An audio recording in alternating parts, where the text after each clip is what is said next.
Lepas tu yang ketiga, masuk kampung, dia tengok ada satu dinding rumah yang hampir roboh. Bawah tu ada apa? Harta 2 orang anak yatim. Harta 2 orang anak yatim terkambus, tertanam dalam tu. Dia pun pilah betulkan, bangunkan balik. Harapan daripada Nabi Musa, pekerjaan yang dibuat tadi ada upah daripada orang kampung. Ada upah orang kampung bagi, boleh makan ke, boleh bagi duit ke, beli makanan. Tapi bila pergi ketuk satu pintu ke satu pintu, tak ada siapa pun layan. Tak ada siapa pun layan. Semua buat hal masing-masing.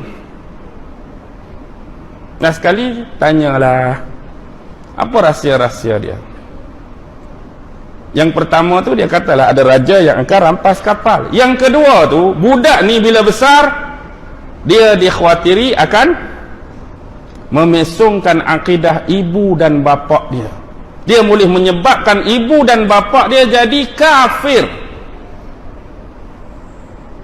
Dalam ilmu Nabi Musa tak sampai jangkauan tersebut. Dalam ilmu Khidir yang diwahyukan Allah, budak ni bila besar boleh menyebabkan ibu dan bapa dia kufur pada Allah. Jadi kerat yang sedikit untuk maslahat yang lebih besar. Cantas yang sedikit ni,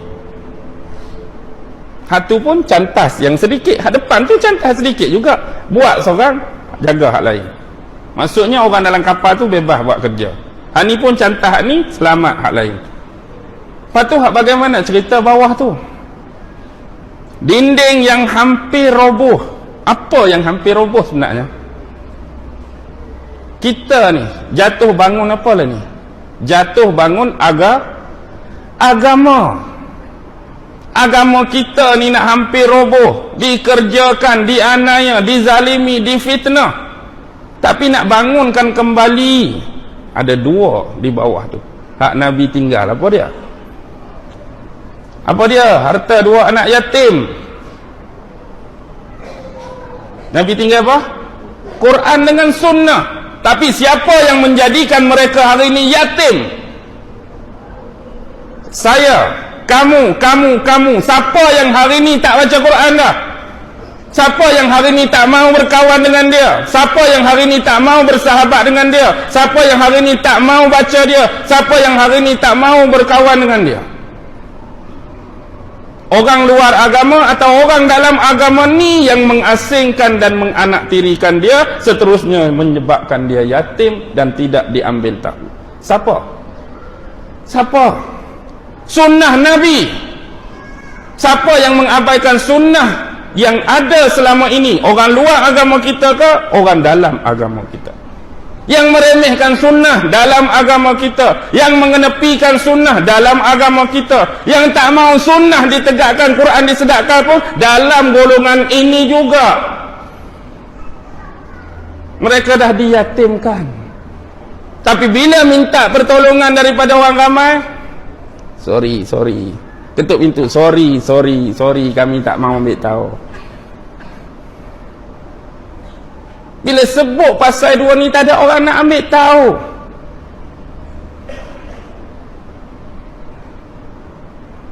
Ingat, inilah yang berlaku. Akibatnya Nabi Khidir dapat. Nabi Khidir dapat ini. Bayangkan kalau Nabi, ni dah ada orang kata, orang biasa dah, pasal apa Nabi Khidir pergi duk buat lagu tu? Kalaulah bayangkan Nabi Musa tu tak banyak soal, mesti banyak lagi ilmu-ilmu yang Khidir bagi. Dia banyak tu, jadi bagi 3 tu. Contoh kalau dia buat senyap, aku senyap, mesti satu banyak lagi. Itulah sifat manusia. Kalaulah tahap Nabi dan Rasul macam Musa pun tak mampu bertahan dengan ilmu tersebut, apatah lagi agak-agak kita. Kalau kita rasa-rasa dan sampai 3 soalan ke? Rasa atas kapal pun tak berapa nak lepas dah, tak?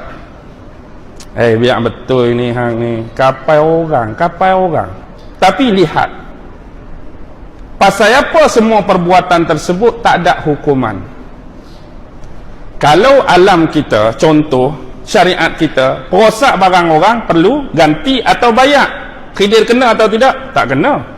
Pasal apa tak kena rosak barang orang? Bunuh orang, bunuh balas, kisos, tak kena juga. Lepas tu hak ni tak ada kena apa-apa juga. Padahal harta orang tu, harta anak yatim bawah tu apa kena mengena dengan kita duk usik hal orang. Semua tak kena. Dan kita perlu ingat, bila dia bermain dengan alam dua dimensi, musuh hak nak main pun dia beralam dengan alam yang sama. Dajjal juga dia ada alam hibernation dia sendiri. Sebab itu umur dia panjang. Dia sekejap dia keluar zaman ni, dia bawa watak ni, lepas tu hilang sekejap. Pergi mana kawan ni? Dia mari zaman ni, dia bawa watak ni, dia masuk hilang hibernation sekejap. Dia mari zaman ni, dia jadi makhluk lain. Dia mari zaman ni, jadi individu lain. Dia mari zaman ni, personality lain. Semua dia tinggal pesanan, aku akan kembali semula di akhir zaman. Tapi waktu Nabi Muhammad ada, dia dipasung untuk mengelakkan fitnah pada agama yang dibawa oleh Nabi. Allah jaga waktu Islam Nabi bawa tu, dia tak boleh keluar. Takut jadi fitnah pada agama ni. Lepas Nabi wafat baru dia dilepaskan.